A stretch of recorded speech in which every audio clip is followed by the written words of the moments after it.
안녕하십니까. 재배학 및 원예 작물학 9회 기출문제 풀이 시간입니다. 손해평가사 1차 시험 재배학 및 원예 작물학 9회에 실제로 출제됐던 기출문제 풀이를 해드리겠습니다.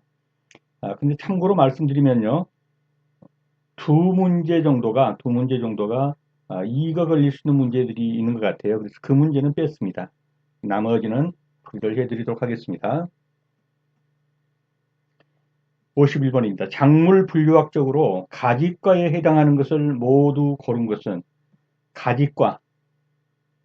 여기서 어떠한 것들이 가지과에 해당되죠? 그렇죠. 고추, 토마토, 감자 이건 다 가지과입니다. 딸기는요. 이건 장미과죠. 딸기는 장미과입니다. 그래서 맞는 것은 기억, 니은, 디귿이 되겠네요. 고추, 토마토, 감자는 전부 가지과입니다. 그래서 가지과 식물엔 가지, 고추, 감자, 담배, 토마토, 피투니아 등 이런 것들이 가지과 식물입니다. 또 나올 수 있는 확률이 있습니다. 딸기는 장미과 식물입니다. 그래서 고추, 토마토, 감자가 가지과 식물이라는 거 알아두셔야 합니다. 통과 작물에서 작황 부족으로 어려움을 겪고 있는 농가를 찾은 A 손해평가사의 재배지연 판단으로 옳은 것은 작물에 칼슘 부족 증상이 있다. 그 다음에 근유군의 활력이 떨어지고 있다. 작물에 망간장애가 일어나고 있다. 이러한 증상은 어떤 것의 결과인가? 지금 그걸 묻고 있죠. 칼슘 부족. 일반적으로 어떤 것입니까? 예, 산성화된 토양에서 많이 일어나고 있습니다. 산성화된 근유군. 이 콩과 식물의 뿌리에 보면 뿌리에가 뿌리옥 박테리아 같은 것이 있어요. 이게 질소 고정 능력이 있는 거죠. 근데 이 세력이 약해지는 거예요. 이건 뿌리옥 박테리아 같은 근유균이. 그리고 해로운 균들이 사는 거예요. 유익균이 없어지고. 그리고 작물에 망간장애가 발생한다. 이런 것들은 전부 다 뭡니까? 산성화되고 있다라는 것을 말해주고 있는 겁니다. 정답은 4번이 되겠습니다. 그래서 토양의 산성화 증상을 한번 살펴보면요. 일단 산성화니까 pH가 저하되겠죠. 그 다음에 칼슘과 마그네슘 같은 것이 결핍됩니다. 그리고 유기물 분해가 저하되고 균근, 유익한 뿌리옥박테리아든가 이런 질소 고정 능력이 있는 이런 균근이 세력이 약해지고 유해군이 오히려 증가하게 되는 거. 생육저하, 조기에 낙엽 지는 거, 그리고 엽변색 이러한 것들이 전부 다 산성화의 증상입니다. 주로 어떨 때 산성화가 일어납니까? 그렇죠. 산성화가 일어나는 것은 주로 석회가 부족할 때, 석회 결핍에서 칼슘이죠. 칼슘 부족에서 주로 옵니다. 자, 토양이 산성화되면 철, 알루미늄, 망간 등의 가용성이 높아지면서 이들의 과잉 흡수가 문제가 되고 또 인산과 결합해서 불용성의 인산화물을 만들기 때문에 인산 결핍증이 생깁니다. 반면에 칼륨, 칼슘, 마그네슘, 몰리브 등은 가용성이 낮아져서 흡수가 억제됩니다. 그렇게 해서 칼륨이나 칼슘 등이 부족하게 되고 그 결과 이제 토양이 산성화가 된다. 그 다음에 근육은 콩과 식물의 뿌리에 뿌리옥을 만들어서 식물과 공생하면서 공기 중에 질소를 고정하는 질소 고정 능력이 있는 세균입니다. 세균이 콩과 식물에 질소 화합물을 공급하면 콩과 식물은 탄소와 그 밖에 세균 증식물을 공급해서 같이 공생하는 것입니다. 그래서 콩과 작물의 작황 부족으로 어려움을 겪고 있는 농가를 찾은 A손해 평가사의 재배지연 판단, 칼슘 부족 증상이 발생했다, 근육은 활력이 떨어졌다, 망간장애가 일어났다. 그러면 재배지가 산성화되고 있다고 보시면 되겠습니다.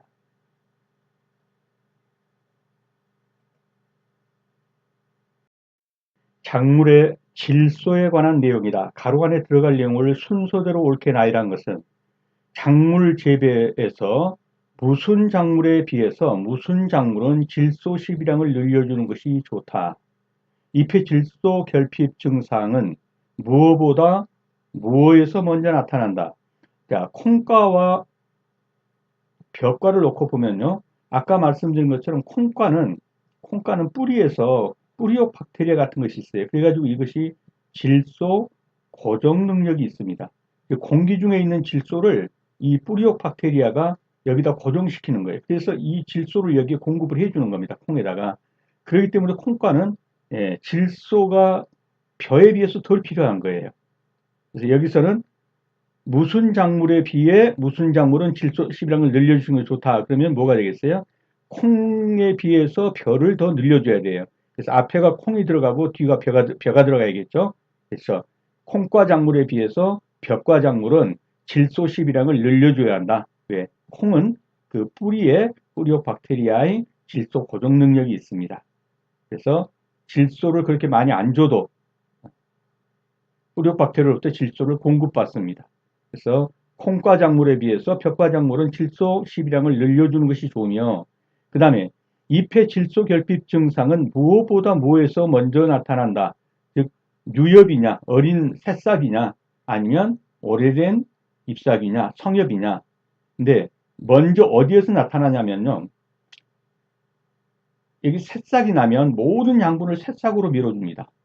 그래서 부족하죠. 부족하면은 여기는 거의 안 가고 이 새싹으로 밀어줘요. 그래서 이 질소가 부족하면 어디서부터 나타나면 이 성엽, 오래된 잎사귀부터 누렇게 되면서 떨어지기 시작해요. 그리고 이제 마지막에 가면 새로 난 잎사귀까지도 못 올라가겠죠.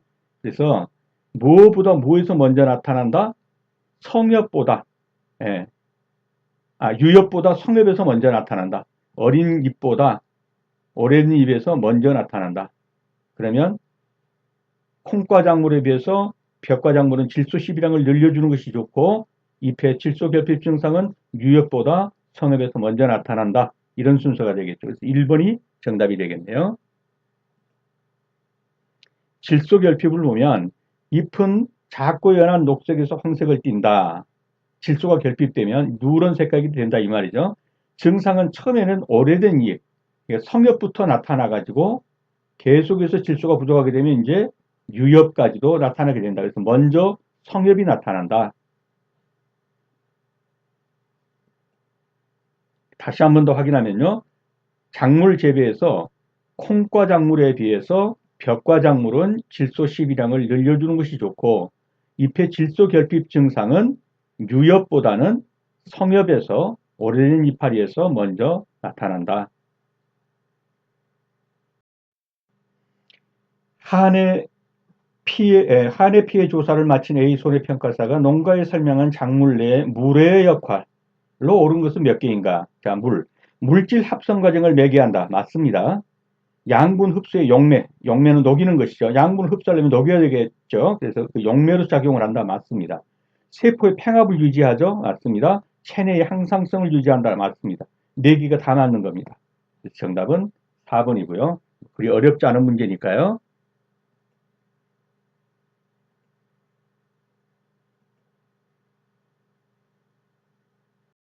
작물의 서리 피해에 관한 내용이다. 밑줄 친 부분이 옳은 것을 모두 고른 것은 최근 지구 온난화에 따른 기상이변으로 개화기가 빠른 핵과류에서 피해가 빈번하게 발생한다. 핵과류가 어떤 것이죠? 핵과류가 그렇죠. 살구, 매실, 또 복숭아 같이 이 과즙 속에 단단한 씨앗이 이렇게 들어있는 거, 이런 것들이 핵과류란 말이죠. 이건 전부 뭡니까? 일찍 심고 일찍 꽃이 피는 거예요. 개화기가 빠른 거예요. 그래서 개화기가 빠른 핵과류에서 맞는 겁니다. 피해가 빈번히 발생한다. 어떤 피해요? 서리 피해가 빈번히 발생합니다. 특히 과수원이 강이나 저수지 옆에 있을 때 서리가 더 심하죠. 발생률이 더 높습니다. 이것도 맞는 거죠. 기억, 니은 다 맞고요. 따라서 일부 농가에서는 상층의 더운 공기를 아래로 불어내려서 가수원의 기온제를 막아주는 송풍포 사용한다. 맞습니다. 이렇게 해서 이 아래층에 있는 찬 공기를 위에층에 있는 더운 공기하고 섞어버리는 거예요. 그래서 서리 피해를 막는 겁니다. 그래서 기억, 니은, 디귿이 다 맞습니다. 그래서 4번이 정답이 되겠습니다. 매실, 살구, 자두, 복숭아, 체리 이런 것이 핵과류입니다. 이 핵과류는 개화기가 빠릅니다. 그래서 서리 피해를 많이 입습니다. 서리 피해는 주로 강이나 저수지 옆에 있을 때 많이 받고요. 이것을 배제하기 위해서, 이것을 예방하기 위해서 공기를 밑에 있는 차가운 공기를 위에 있는 더운 공기로 불어서 순환시켜 버리는 겁니다. 그렇게 해서 서리 피해를 막는 거예요. 그래서 맞는 것은 기역, 니은, 디귿 세 개가 다 맞는 것이 되겠습니다. 56번입니다. 작물의 생장에 영향을 주는 광질에 관한 내용이다. 가로 안에 들어갈 내용을 순서대로 이렇게 나열한 것은 가시광선 중에서 무엇은 광합성, 광주기성, 광발화성, 종자의 발화를 주도하는 중요한 광선이다. 예, 광합성, 광주기, 광발화, 종자발화에 관여하는 것은 무엇입니까? 가시광선 중에서 그렇죠. 적색광이죠. 적색광. 이 적색광이 발화에 주로 영향을 주고 있는 겁니다. 발화 촉진을 하는 거죠. 근적외선은 식물의 신장을 촉진하여 적색광과 근적외선의 비가 근적외선은 적외선 바로 옆에 있는 이 붉은 적색이고 그 옆으로 바로 가면 여기가 가시광선의 적색이 있죠. 이것이 가까울수록 즉 비가 적을수록 그 말이에요. 작으면 적색광의 비가 작으면 절간 신장 마디와 마디 사이의 신장이 촉진되어서 초장 처음에 있던 거 처음에 초장은 대부분 적어요. 이렇게 근데 이 초장이 길어진다. 신장이 길어진다 이런 말이 되겠어요. 그래서 이 가시광선의 광질에 대한 설명이 되겠습니다. 한번 그림을 보고 설명을 드리면요. 지금 보시는 이 부분이 예, 적외선이에요. 적외선. 여기가 적외선이죠. 이 적외선 옆에 여기 가시광선이죠. 예, 이 적외선이 세 부분을 나눴어요. 이쪽으로 보면 원적외선, 여기가 적외선, 그리고 여기가 근적외선입니다. 그래서 이 부분이 근적외선이 되겠어요. 이 부분이. 그리고 이 부분이 가시광선이에요. 가시광선하고 이 근적외선하고 붙어 있어요. 그래서 이 가시광선에서 적외선은 어떤 역할을 하느냐 하면은 먼저 이 적외선이 어떤 역할을 하냐 하면은 광합성, 광주기성, 광발화성, 종자발화 이런 역할을 하는 거예요. 그리고 근적외선, 이 근적외선은 어떤 역할을 하냐면 식물의 신장 촉진. 그래서 여기에 있는 여기 볼지 모르겠네요. 요 근적에서는 신장을 촉진하고 여기에 있는 가시광선의 적색 부분은 발화 촉진, 또 광합성 이런 부분에 관여를 하는 것입니다. 다시 한번 이제 보면 가시광선 중에서 적색광은 아까 그림하고 이제 같이 한번 떠올려 보세요. 광합성, 광주기성, 광발화성 종자의 발화를 주도하는 중요한 광선이고 그 옆에 있는 근적외선, 이건 이제 적외선입니다. 근적외선은 식물의 신장을 촉진해서 적색광과 근적외선의 비가 가까우면, 적으면 절간 신장이 촉진되어서 소장이 커지게 됩니다. 그래서 맞는 답은 3번이 되겠습니다. 57번입니다. 생육 적원이 달라 동일 재배사에서 함께 재배할 경우 재배 효율이 떨어지는 조합은 생육적온이라는 것은 뭡니까? 자라는데 가장 좋은 온도, 예, 잘 자라기 위해서 가장 좋은 온도. 그 식물마다 좀씩 다르겠죠. 근데 지금 여기서 제가 먼저 답부터 찍는다면 2, 3, 4에 있는 것들은 대부분 다 비슷합니다. 이 생육적온이 온도가.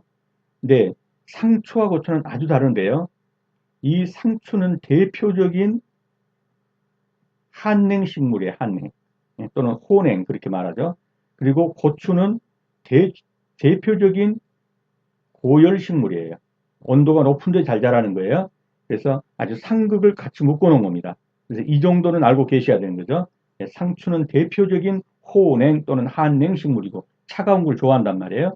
고추는 대표적으로 고열, 높은 열, 높은 온도, 고온 식물 이렇게 해도 맞겠네요. 고열보다는 고온 식물입니다. 이 둘은 상극적이다. 같은 재배사에서 키울 수가 없습니다. 그래서 정답은 1번이 되겠습니다. 이 시금치, 가지, 호박, 오이, 토마토 이 부분들을 보면 거의 대부분 비슷비슷한 온도입니다.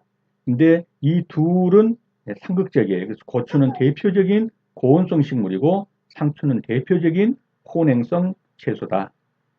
상추는 차가운 것을 좋아하는 애고 고추는 더운 것을 좋아하는 애다. 같이 심어서 같은 재배사에서 생육할 수는 없다라는 내용입니다. 58번입니다. 소비자의 기후변화로 씨가 없는 샤인머스켓 포도가 인기를 모으고 있다.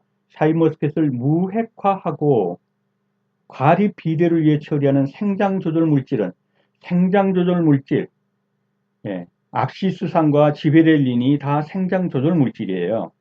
그런데 지베렐린은 어떤 거냐면 적극적으로 비대하게 하거나 이런 데 쓰이는 지베렐린이 생장조절 물질이고 앱시산은 어떤 것이냐면은 소극적으로 싹이 트지 못하게 한다든가 그러니까 잠을 자면 싹이 트지 못하게 한다든가 하는 이런 조절 물질이에요. 앱시산은.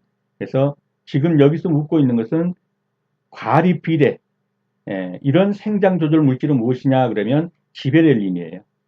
그런데 어떤 것에서 씨가 나지 못하도록 어떤 생장 조절 물질을 사용한다 할 때는 그건 앱시스탄이에요. 아브시스탄 또는 앱시스탄 이렇게 말하죠.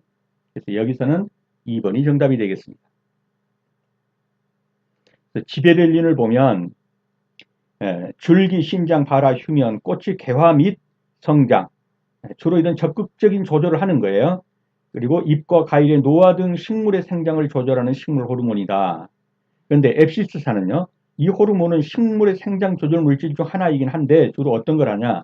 생장을 억제하는 것이다. 이거 생장을 억제. 얘는 주로 지베렐린 주로 생장을 촉진.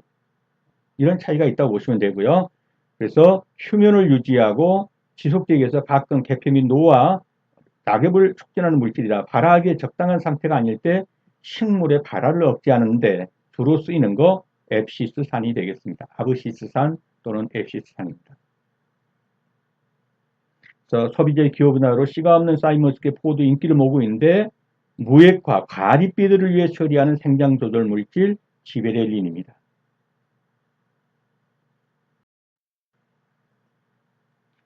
저온 자극을 통해 화아 분화가 촉진되는 작물이 아닌 것은 자 이제 꽃이 피려고 하는데 잘 안 피죠. 그러면은 주로 뭘 합니까? 춘화 처리를 하는 거죠. 춘화 처리. 즉 온도를 낮춰가지고 화학 분화가 일어나기 좋게 하는 거예요. 근데 대부분은 저온 처리로 하는데 화학 분화가 저온 처리가 아닌 고온 처리로 화학 분화하는 것이 있어요. 그걸 지금 찾으라는 거예요. 그래서 저온 자극을 통해 화학 분화가 촉진되는 작물이 아닌 것. 대부분은 저온 처리로 합니다. 그런데 유일하게 아닌 것 하나가 있어요. 그게 뭐냐면 상추입니다. 상추는 고온일 때 화아 처리가 화아 분화가 일어나게 돼요. 그래서 정답은 2번이 되겠습니다. 상추는 고온에서 화아 분화가 촉진된다. 상추를 빼고 대부분은 다 저온에서 화가 일어나는 거예요. 그래서 대부분은 춘화 처리라고 그래가지고 저온 처리를 하는데 상추는 고온에서 화아 분화가 촉진된다는 거 꼭 알아두셔야 합니다.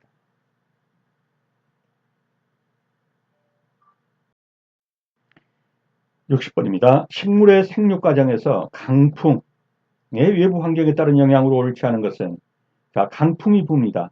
그러면 화분 매개곤충이 활동을 할 수 있을까요? 못하겠죠. 너무 센 바람이 불어서 벌들이 못 날아다니는데 억제한다면 맞는 것이죠.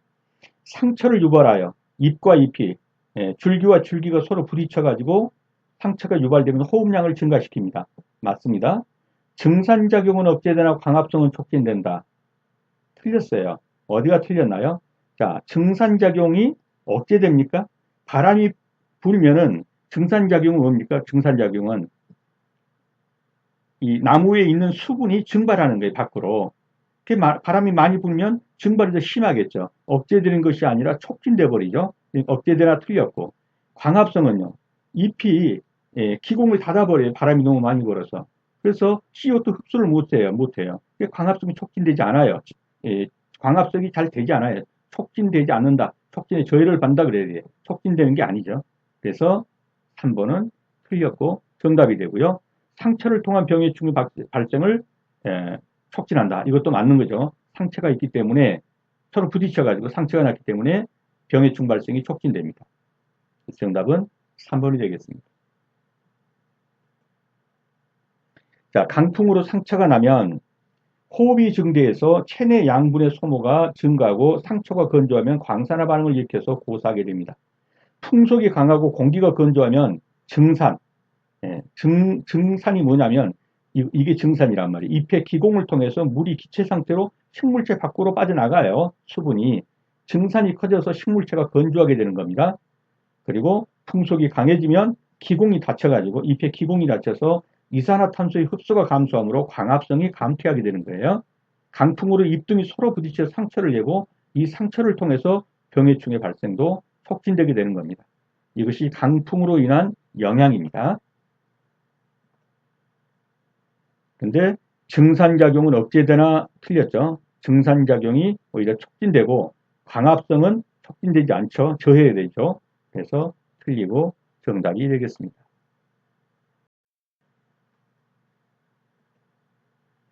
61번입니다.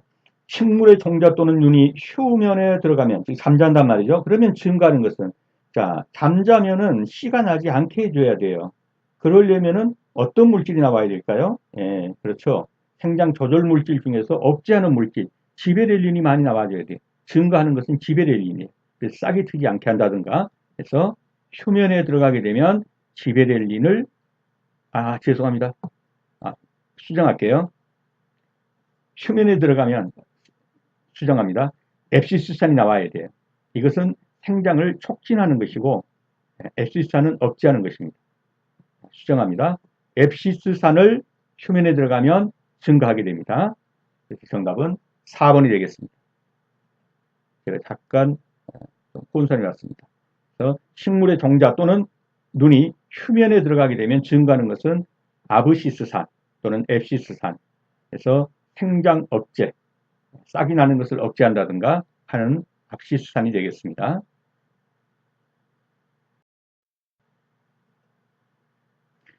시설재배 농가를 찾은 A 손해평가사의 육묘에 관한 조언으로 옳지 않은 것. 육묘는 뭡니까? 밭에다 직접 파종하지 않고 비닐하우스 같은 데다가 육묘 상자에 대해서 따로 이렇게 기르는 것이죠. 여기서 어린 묘를 기르는 것. 이게 육묘가 되겠습니다. 추락이 조절이 가능하죠. 예. 육묘를 언제 생산하느냐에 따라서 추락이 조절이 가능합니다. 유기질 육묘 상토로 피트모스를 추천합니다. 맞습니다. 피트모스. 단위 면적당 생산력을 증가시킬 수 있죠. 공간 활용도를 높이기 위해 이동식 벤치보다 고정식 벤치를 추천하였다. 틀렸습니다. 공간 활용도를 높이려면 이동식이 더 좋습니다. 고정식보다요. 그래서 이동식 벤치보다 고정식 벤치를 추천할 게 아니라 고정식 벤치보다 이동식 벤치를 추천해 줘야 돼요. 그래서 정답은 4번이 되겠습니다.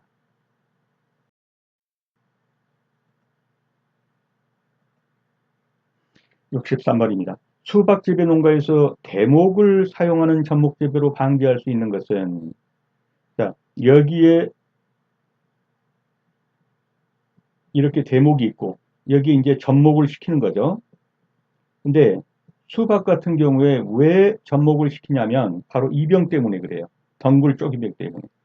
이 수박 줄기에 이렇게 굵진 않은데 이 수박에서 뿌리 또는 이 바로 지상 부분, 이 부분에서 어떤 병이 있냐면 덩굴 쪼긴 병이 있는데 물관부가 막혀가지고 고사하는 거예요. 말라 죽는 겁니다. 그래서 이것을 방지하기 위해서 이 덩굴 쪼긴 병이라든가 이런 물관부 막히는 병이 없는 거, 이것을 대목으로 쓰는 거예요. 그래가지고 여기다가 수박을 접붙이게 되는 것이죠. 그래서 접목재배로 방지할 수 있는 건 바로 요것 때문에 그런 거예요. 덩굴 쪼긴병 때문에 대목을 사용해서 수박재배. 주로 닭과 식물에 이게 많아요. 대목 재배를 하지 않는다면, 접목을 하지 않는다면 거의 다 실패하게 됩니다. 그래서 덩굴 쪼긴병 때문에 전목재배, 대목을 사용하는 전목재배를 한다. 덩굴 쪼긴병은 시드름병이라고도 하고 뿌리나 땅가줄기나 이런 데가 썩는 겁니다. 막히고 썩고 물관부가 침해되어서 물의 통로가 막히기 때문에 결과적으로 포기 전체가 시들어서 죽게 된다. 이런 것을 방지하기 위해서 반드시 연작 시에는 어떻게 하냐면 덩굴 쪼긴병의 강한 대목에 전목에서 재배라. 그리고 될 수 있으면 연작은 피하는 것이 좋다라는 거예요. 수박의 덩굴 쪼긴병을 방지하기 위해서 대목에 접목을 해가지고 재배를 한다. 그래서 정답은 1번 덩굴 쪼긴 수박 재배. 이건 조금 전에 본 것이죠. 64번입니다. 최종 적과 후. 적과라는 것은 다 알고 계시죠? 속과 따기 한 후에 우박 피해를 입었다. 사과농가의 대처로 옳은 것을 모두 고른 것은 A농가. 피해 정도가 심한 가지에는 도포제를 발라준다. 우박 피해에서 그렇죠. 피해 정도가 심한 도포제 발라주는 게 좋습니다. B농가. 수세가 강한 피해 나무에 질소 연면시를 한다. 수세가 강한데 우박 피해 좀 왔다 가지고 질소 주면 더욱 자라 버리겠죠. 이것은 좋지 않은 방법이죠. C농가. 90% 이상의 과실이 피해를 입은 나무의 과실은 모두 제거한다. 그럴 필요가 있을까요? 10%라도 건지면 좋겠죠. 이것도 좋은 방법이 아니죠. D농가. 병해충 방제를 위해서 살균제를 살포한다. 우박 피해 다음에는 살균제 살포해서 병해충 방제하는 게 좋습니다. 그래 맞는 것은요. A와 D번. 2번이 정답이 되겠습니다.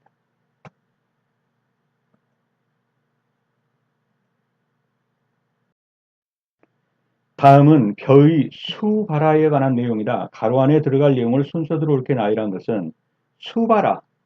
수발화가 뭔가요? 그렇죠. 이삭에 달려있는 상태로 요 이삭에 달려있는 상태로 여기서 씨가 나는 것. 이게 싹이 트는 것. 이것이 수발화입니다. 이 수발화는 무어의 종실이 이삭에 달린 채로 싹이 트는 것을 말하며 어떤 때예요? 결실기죠. 결실기. 늦여름이나 막 가을이나 결실기에 이삭에 달린 채로 싹이 트는 것을 말하며 벼가 우기에 더복이 심할 때 쓰러졌을 때 자주 발생합니다. 또한 무엇보다 수발화가 잘 된다. 지금 이것은 정답부터 찍자면은 2번인데요. 조생종은 어떤 때 수발화가 잘 되냐면은 더울 때 잘 돼요. 더울 때. 조생종은. 근데 만생종, 늦게 심는 만생종은 어느 때 수발화가 잘 되냐면 약간 쌀쌀할 때. 일때 수발화가 잘 돼요. 그렇다면은 우기에 더복이 심했다 이때는 굉장히 더울 때입니다. 이때는 뭐가 더 잘 될까요? 그렇죠. 조생종이 만생종보다 수발화가 더 잘 되는 거예요. 우기에 더복이 심할 때 이때 쓰러졌단 말이에요. 그러면 이때는 더울 때입니다. 더울 때 수발화가 잘 되는 건 조생종이에요. 그래서 조생종이 만생종보다도 수발화가 잘 발생한다. 정답은 2번이 되겠습니다. 수발화라는 것은 식물체에 붙어있는 이삭이 연속되는 강으로 인해서 수확기 전에 그 이삭에 붙은 채로 발화를 하는 현상. 벼의 수발화는 벼이삭이 줄기에 붙어있는 상태에서 벼 아래서 싹이 트는 현상. 수발화와 온도는 맹류는 저온에서 휴면이 타파지어 발화가 가능해지는 반면에 벼는 고온에서 휴면이 타파지어 발화가 가능해진다. 조생종이 만생종보다도 수발화가 더 잘 발생한다. 어느 때? 주로 날이 더울 때. 그렇게 보시면 되겠고요. 수발화 대책에서 맹류 조생종은 장마철 이전에 수확하기 때문에 수발화를 막을 수 있다. 벼는 고온에서 휴면이 타파되기 때문에 조생종의 수확 시기는 고온기이므로 이때 비를 맞으면 어떻습니까? 조생종은 수발화가 더 잘 됩니다. 만생종보다.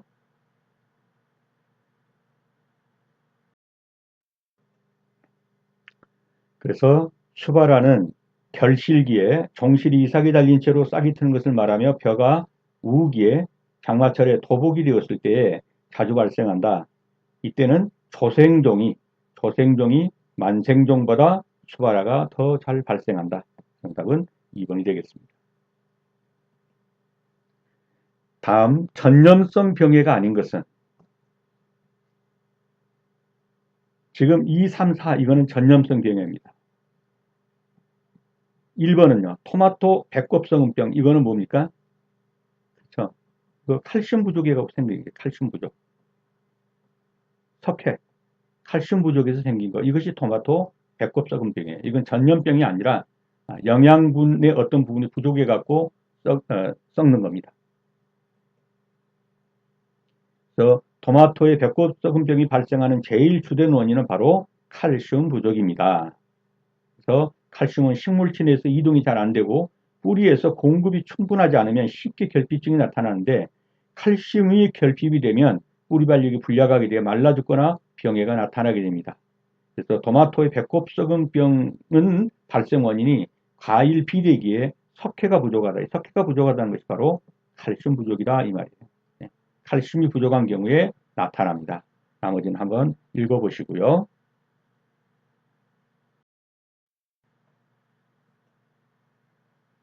전염성 병해가 아닌 것은 토마토 배꼽썩은병, 이거는 칼슘 부족으로 생기는 병이다. 그리고 이것은 전염병이다.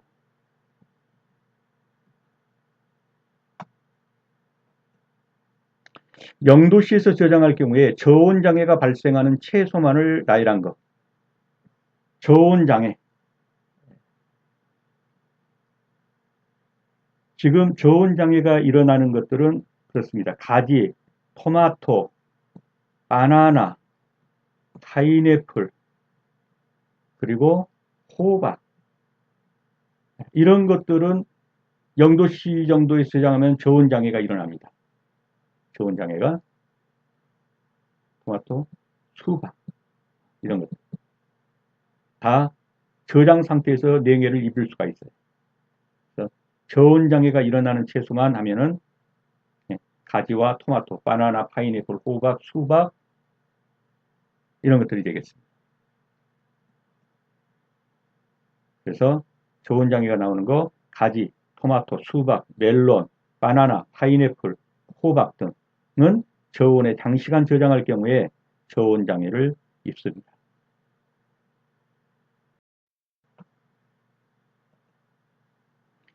68번입니다. 다음 가로 안에 들어갈 필수 원소에 관한 내용을 순서대로 나열한 것은 무슨 원소인 뭐뭐는 엽록소의 구성 성분으로 부족할 때 입형화된다. 엽록소 구성 성분 나오면 벌써 뭡니까? 마그네슘이죠.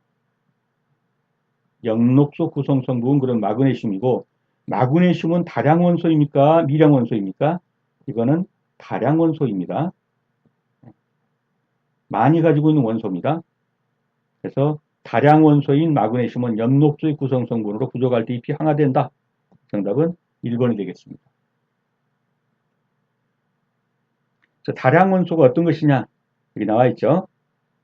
한번 참조하시고요. 마그네슘 다량 원소입니다. 황, 산소, 수소, 탄소, 질소, 인, 칼륨, 칼슘 이런 건 다량 원소고 철, 아연, 불소, 몰리브덴, 망간, 염소, 구리 이런 것들이 미량 원소입니다.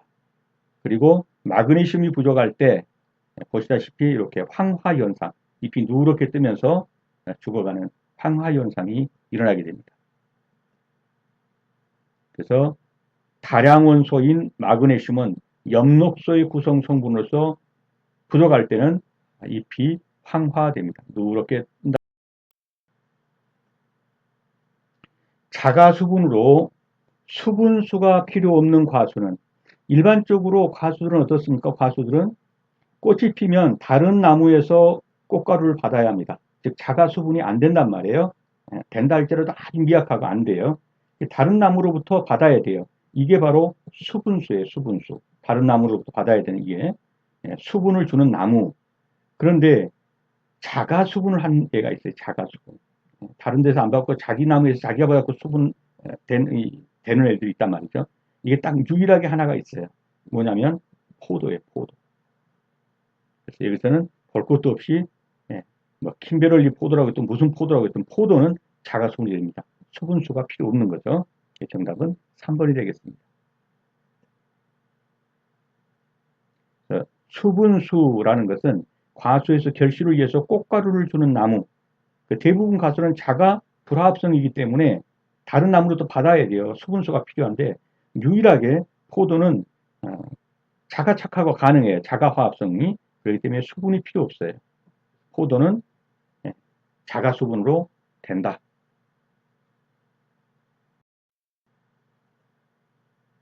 70번입니다. 다음 설명에 해당하는 해충은 흡즙성 해충이다.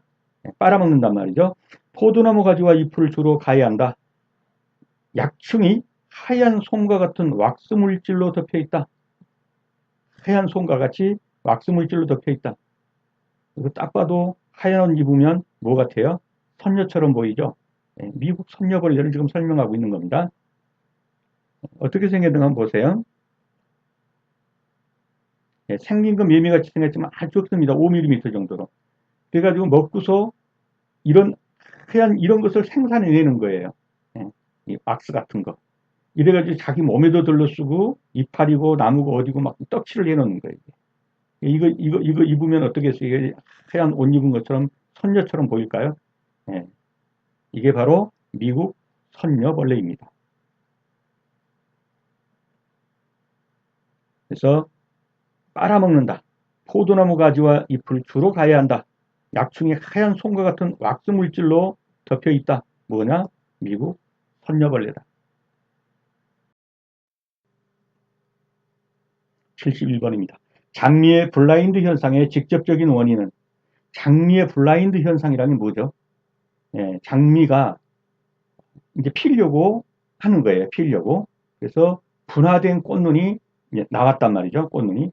그런데 날씨가 춥거나 일조량이 부족하거나 이러한 것들이 안 맞으면 이 꽃눈이 꽃으로 발육을 하지 못하고 퇴화해버려요. 퇴화. 엽상을 해버린단 말이에요. 뭐 이파리 같은 거. 이것을 가리켜서 장미의 블라인드라고 그래요. 블라인드의 현상의 직접적인 원인은 뭡니까? 일조량 부족이에요. 일조량이 부족하다든가 온도가 아주 못 미친다든가 특히 야간 온도가요. 그리고 입수가 부족하다든가 이러한 악조건이 될 때 꽃을 안 피워버리고 퇴화해버리는 거. 이걸 가리켜서 장미의 블라인드 현상이라고 하는 겁니다. 그래서 정답은 일조량 부족이 되겠습니다. 블라인드 현상, 장미의 블라인드 현상은 일조량, 광도, 야간 온도, 입수 따위가 부족해서 분화된 꽃눈이 꽃으로 발육하지 못하고 퇴화하는 현상. 이걸 가리켜서 블라인드 현상이에요. 이 블라인드 현상이 오는 주요 이유는 일조량 부족이에요. 일조량 부족입니다. 73번입니다. 유리 온실리의 지면으로부터 용마루까지의 길이를 나타내는 용어는 자, 집이 이런 식으로 이렇게 있다 하면은 요 위에다가 요 위에 이 부분이 뭡니까? 이게 용마루예요, 용마루. 그래서 이 땅에서 이 용마루까지 높이 이 높이 가장 높은 높이예요. 이거를 가리켜서 뭐라고 그러죠? 동고라고 그래요, 동고.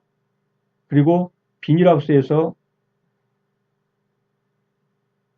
요 꺾이는 부분, 요거를 가리켜서 어깨 높이 또는 측고, 맨 위에 거 여기와 여기와는 동고 이렇게 말하는 거예요. 그래서 용마루까지의 길이 가장 높은 길이죠. 이거는 뭐냐? 동고라는 겁니다. 비닐하우스를 놓고 보면 여기에 여기 보이죠? 여기 가장 높은 부위 용마루 이걸 동고라고 그러고 여기에 보면 꺾인 부분 여기서 이렇게 꺾였죠. 요 부분 이거를 가리켜서 측고 어깨 높이 이렇게 말한다는 겁니다.